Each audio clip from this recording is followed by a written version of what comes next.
Hello.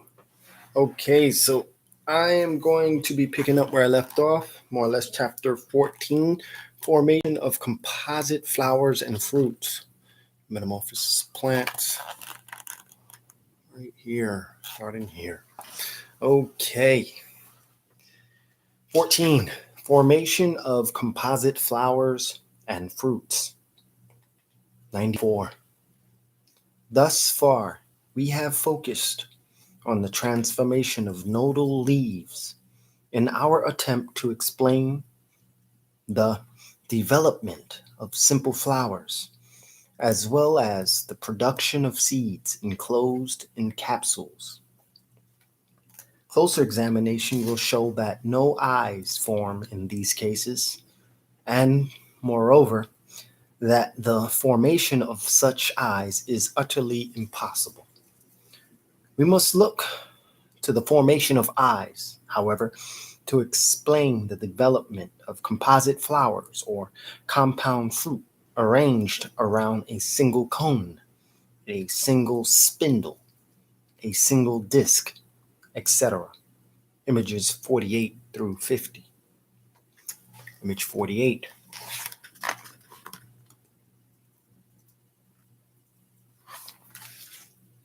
Cone of sugar pine. Pinus lambertiana. Pinus lambertiana. Image 49 and 50. 49, 50. Image 49, spindle-shaped composite flower of the butterfly bush. Bululasia davidi. Image 50, Gerbera daisy. Gerbera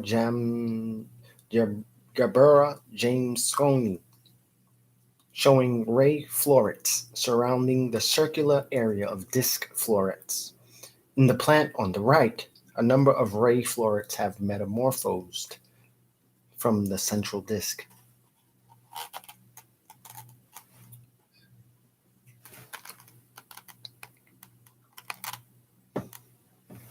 $49.50.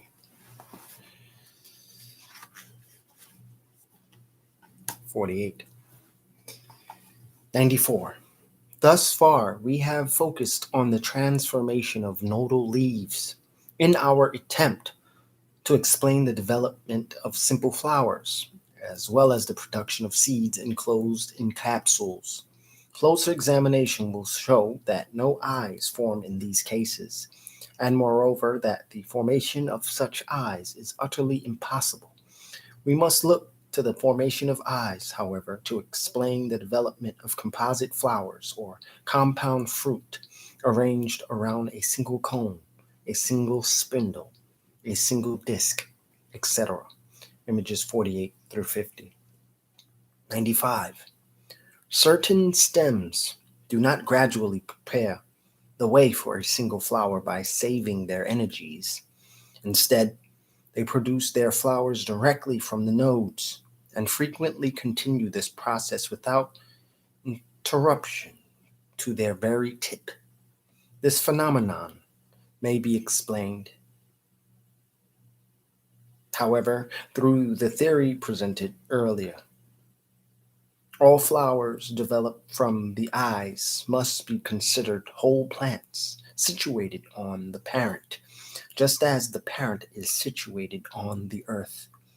Since they now receive purer juices from the nodes, even the first leaves of the tiny twig appear much more fully developed than the first leaves, following the cotyledons, of the parent.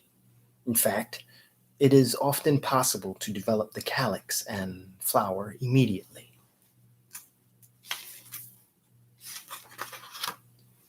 '96.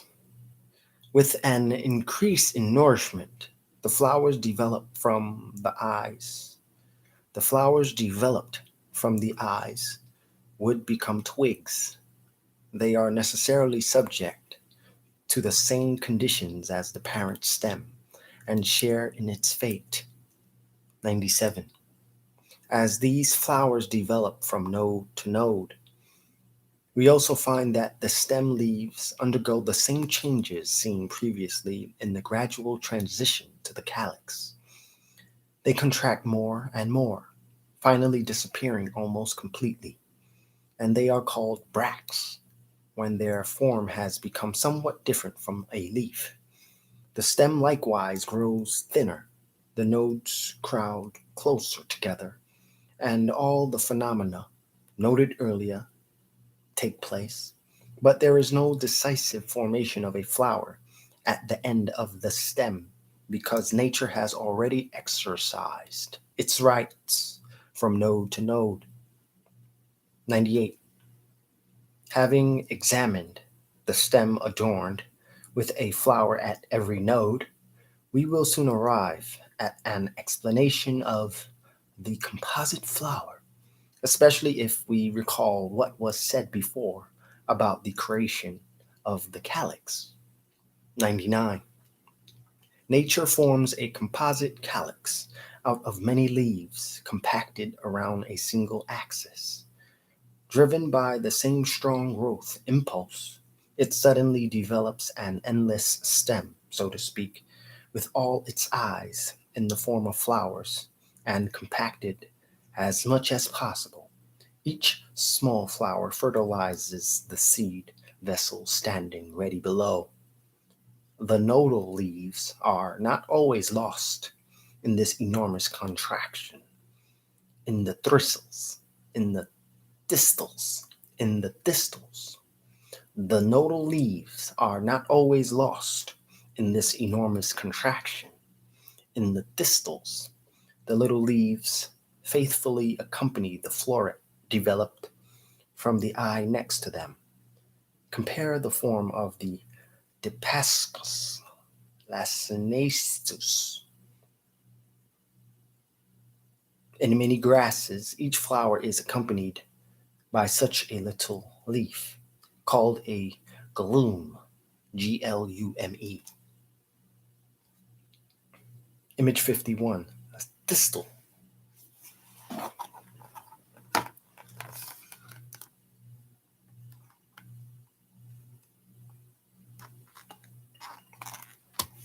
Distal.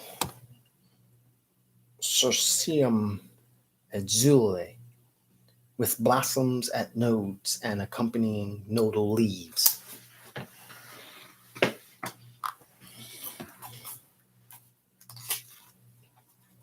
Image 52, stem of common teasel, Teasel, teasel.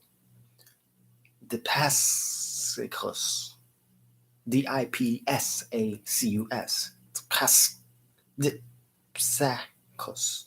Dipsacus, Dipsacus, stem of common thistle, Dipsacus, displaying dried flower heads and upcurved bracts, upcurved bracts. These are great words.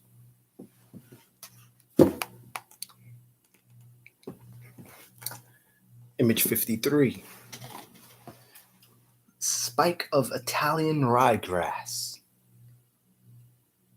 Lolium multiflorum, showing pointed glumes at the base of each floret. Glumes and florets.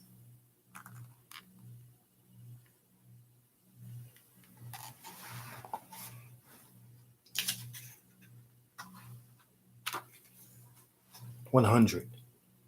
Thus, we now realize that the seeds developed around a composite flower are true eyes created and formed by the reproductive process.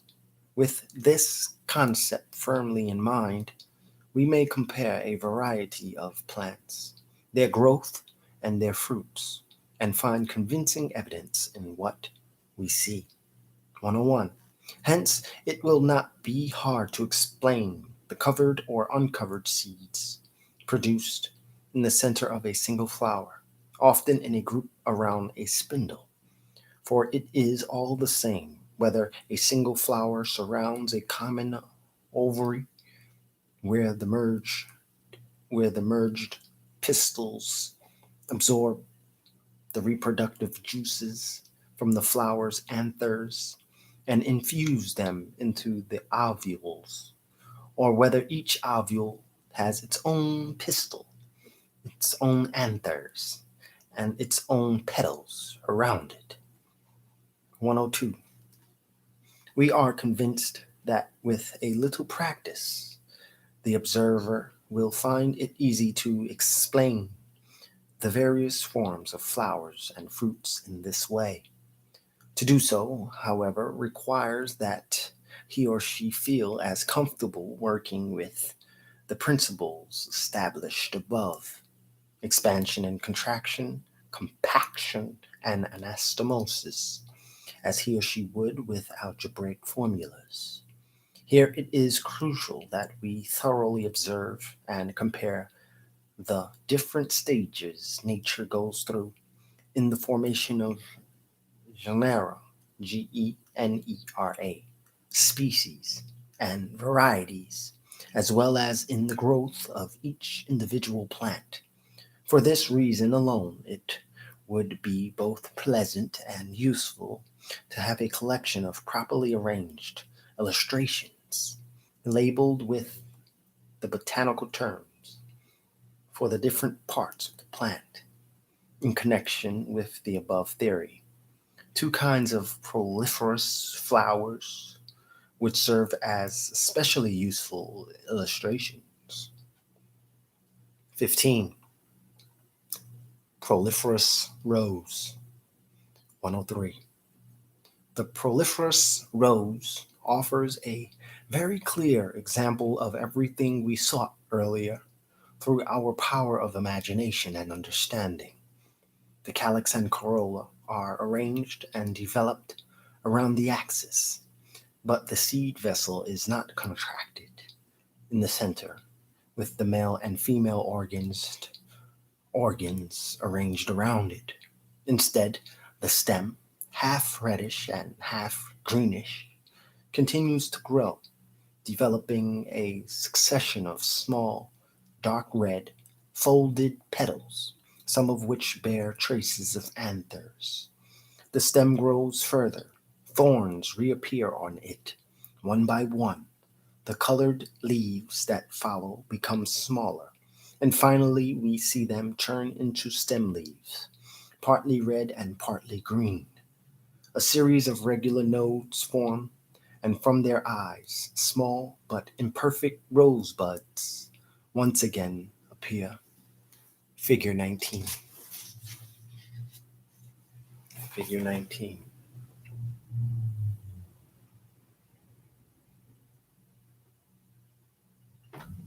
Under Figure 19, Proliferous Rose, watercolor, commissioned by Goethe in the early 1790s, intended for a sequel to the Metamorphosis of Plants.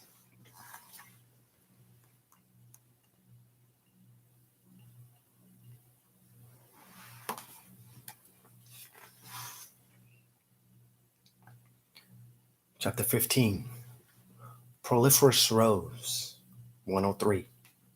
The proliferous rose offers a very clear example of everything we sought earlier through our power of imagination and understanding. The calyx and corolla are arranged and developed around the axis, but the seed vessel is not contracted in the center with the male and female organs arranged around it. Instead, the stem, half reddish and half greenish, continues to grow, developing a succession of small, dark red, folded petals, some of which bear traces of anthers. The stem grows further. Thorns reappear on it, one by one. The colored leaves that follow become smaller, and finally we see them turn into stem leaves, partly red and partly green. A series of regular nodes forms, and from their eyes, Small but imperfect rosebuds once again reappear. Figure 19. 104. This example also gives visible evidence of another point made earlier. That is, that all calyxes are only contracted folia floralia. Folia floria. Floralia. Floralia. Folia. Space Floralia. 104. This example also gives visible evidence of another point made earlier. That is, that all calyxes are only contracted folia floralia. Here, the regular calyx gathered around the axis consists of 5 fully developed compound leaves with 3 or 5 leaflets, the same sort of leaf usually produced by rose branches at their nodes. The same sort of leaf usually produced by rose branches at their nodes. Chapter 16, Proliferous Carnation. 105. After spending some time with this phenomenon, we may turn to another that is still more remarkable, the proliferous carnation. We see a perfect flower equipped with a calyx as well as a double corolla, and completed in the center with a seed capsule, although this is not fully developed. 4 perfect new flowers develop from the sides of the corolla. These are separated from the parent flower by stalks having 3 or more nodes. They have their own calyxes and double corollas, formed not so much by individual leaves as by leaf crowns merged at the base, or more often by flower leaves that have grown together like little twigs around a stem. Despite this extreme development, filaments and anthers are found in some. We see fruit capsules with styles and seed receptacles that have grown back into leaves. In one such flower, the seed envelopes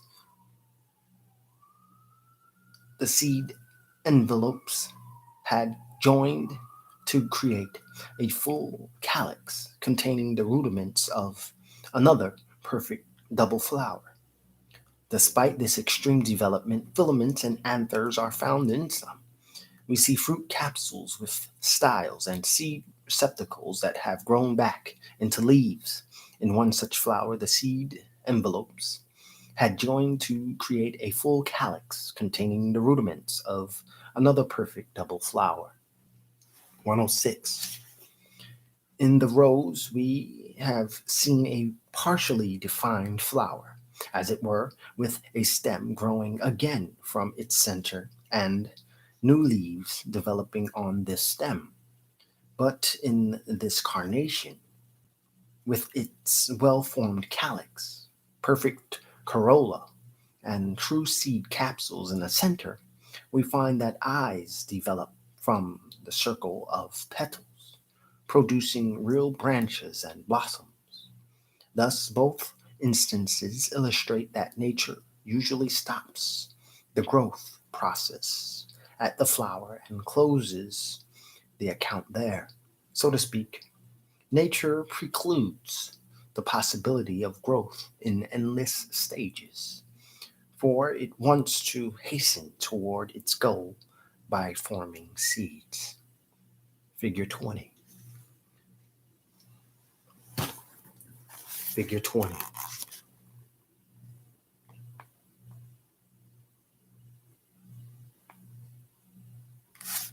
Under Figure 20, Proliferous Carnation, original sketch by Goethe, probably done in 1787. Proliferous Carnation.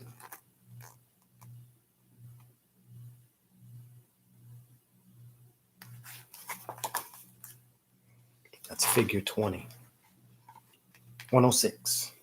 In the rose, we have seen a partially defined flower, as it were, with a stem growing again from its center, and new leaves developing on this stem. But in this carnation, with its well-formed calyx, perfect corolla, and true seed capsules in the center, we find that eyes develop from the circle of petals, producing real branches and blossoms. Thus, both instances illustrate that nature usually stops the growth process at the flower and closes the account there, so to speak. Nature precludes the possibility of growth in endless stages, for it wants to hasten toward its goal by forming seeds. Chapter 17. Linnaeus's theory of anticipation. Linnaeus.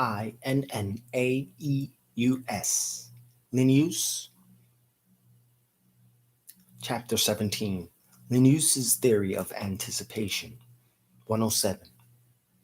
If I have stumbled here and there on the path that a predecessor described as terrifying and dangerous, even though he attempted it under the guidance of his great teacher, Ferber, this de Prolepsis Plantarum, if I have not done enough to pave the way for those who follow, if I have not cleared every obstacle from the path, nonetheless, I hope that this effort will not prove altogether fruitless.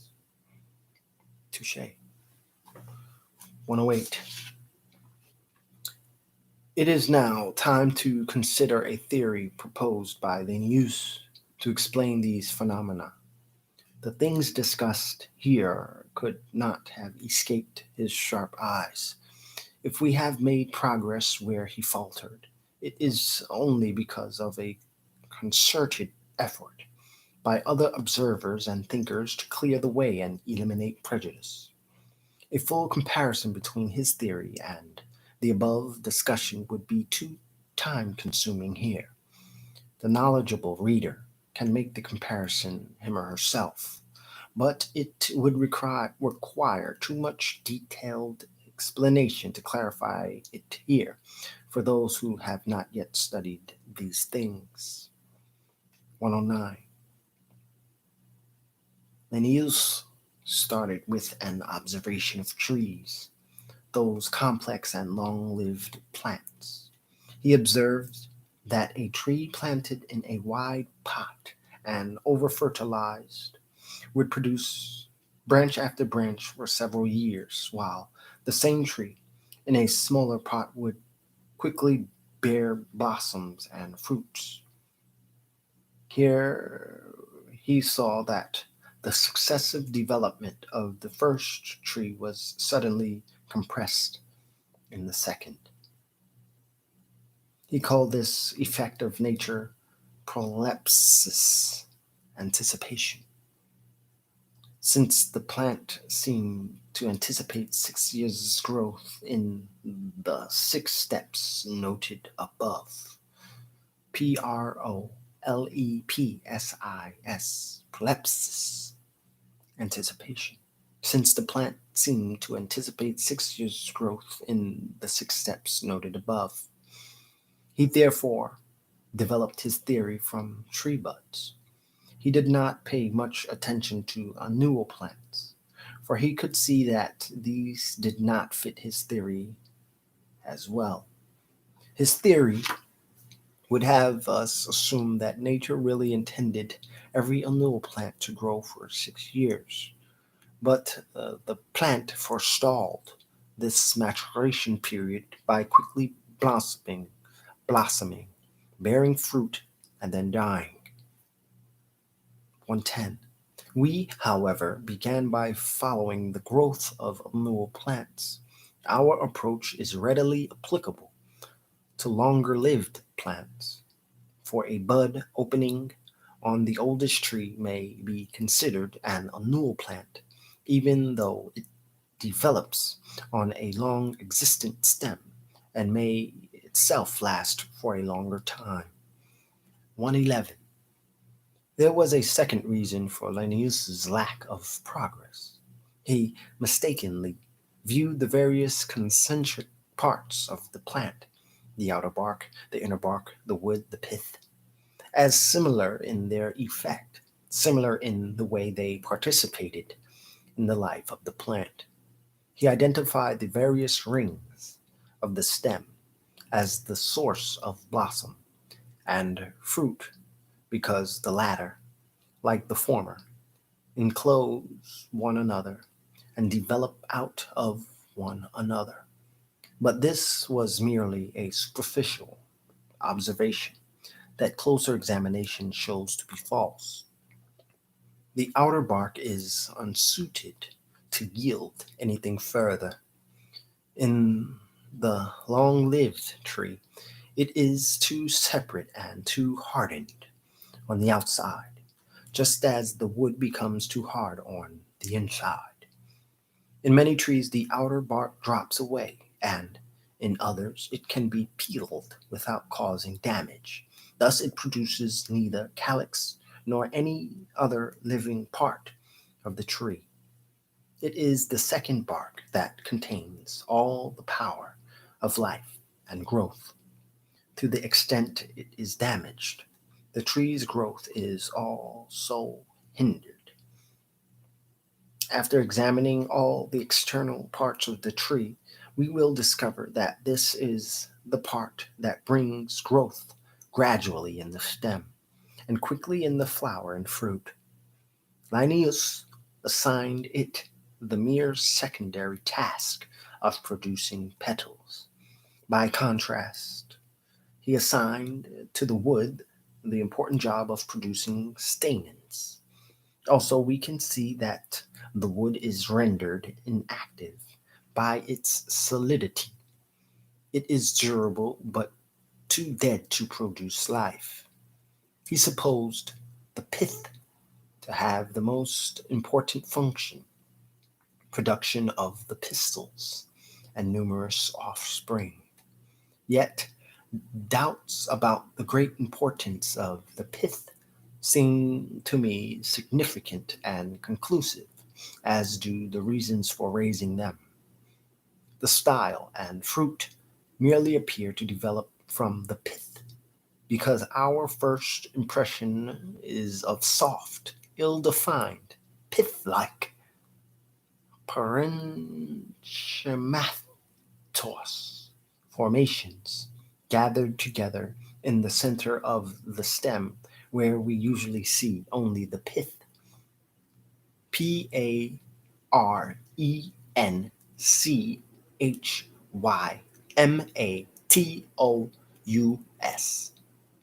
Parenchymatous. Parenchymatous. Parenchymatous. Pith like parenchymatous formations.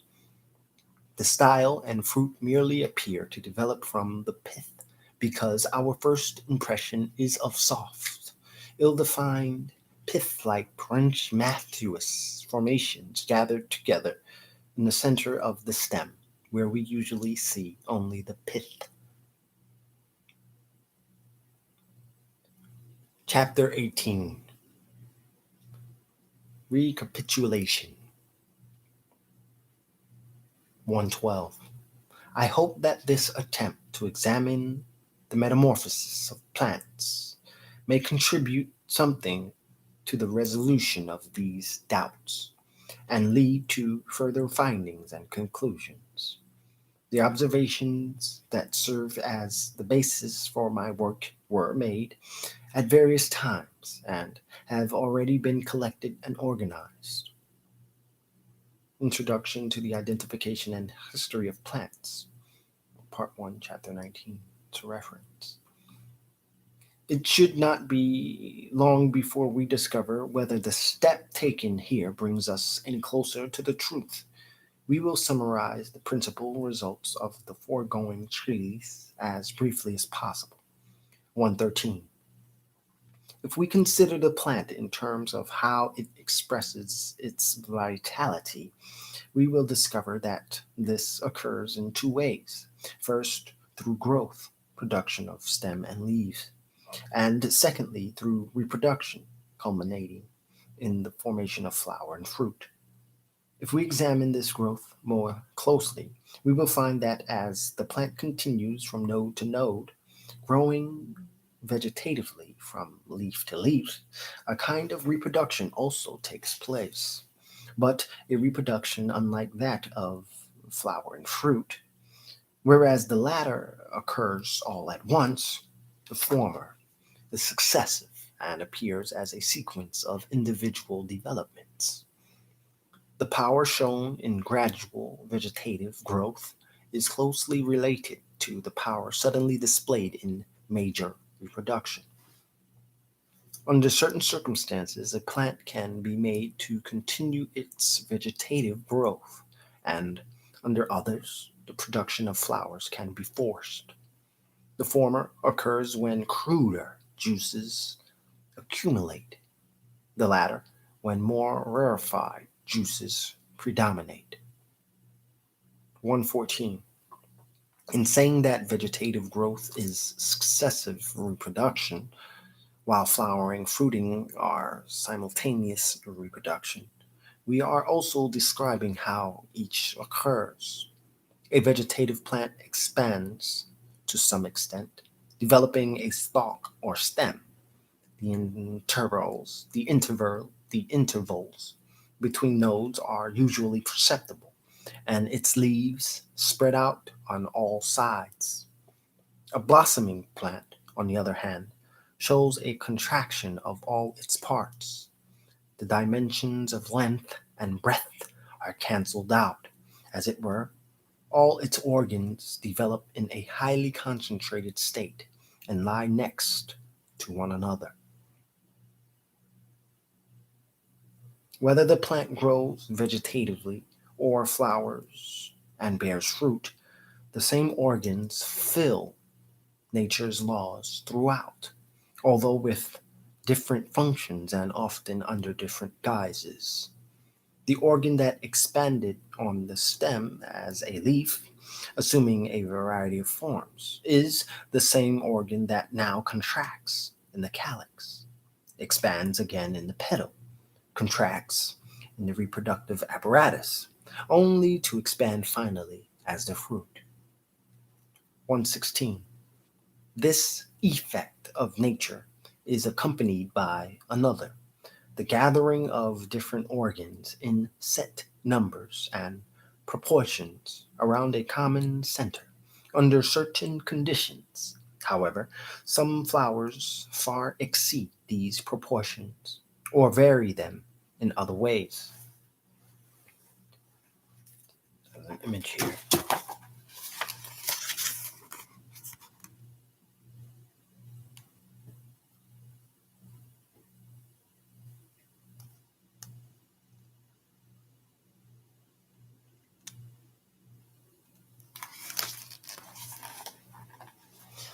Image 54.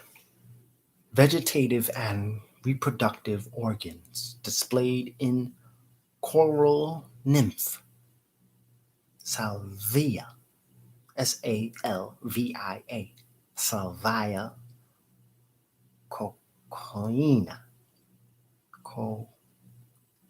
cocacine, Salvia space Coccinea, Coccinea,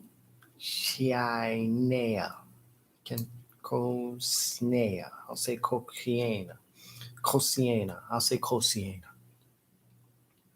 Vegetative and reproductive organs displayed in coral nymph, salvia Coccinea.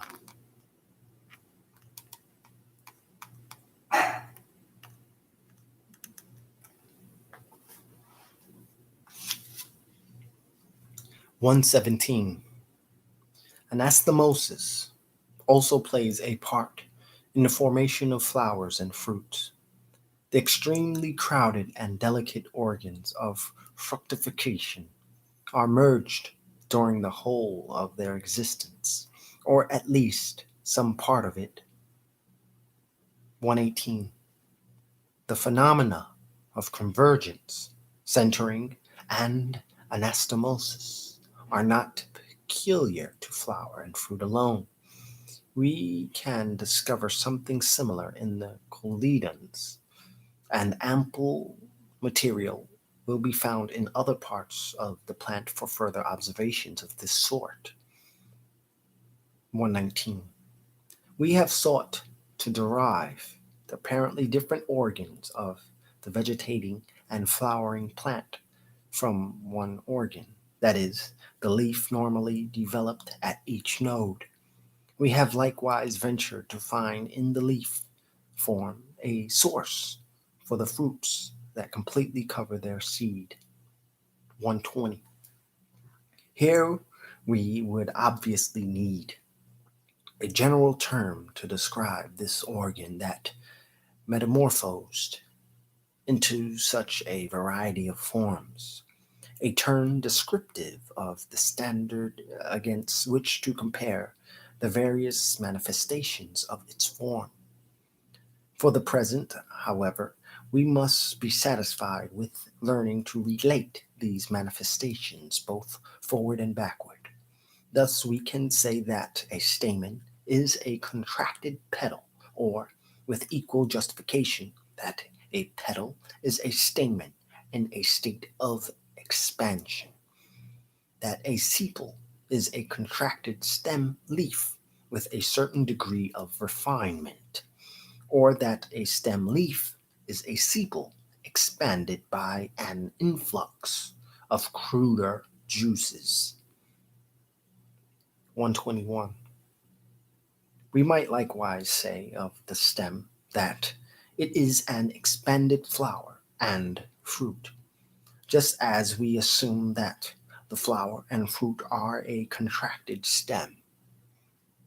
122. At the conclusion of the treatise, I also took the development of eyes into account, and attempted thereby to explain composite flowers as well as uncovered fruits. 123. Thus, I have tried to be as clear and thorough as I could in presenting a view I find rather convincing. Nonetheless, the evidence may still seem insufficient. Objections may still arise, and my explanations may sometimes not seem pertinent. I will be all the more careful to note any suggestions in the future, and will discuss this material in a more precise and detailed way, so that my point of view becomes clearer. Perhaps then it will be more deserving of applause than at present. That concludes the Metamorphosis of Plants by Johann Wolfgang von Goethe.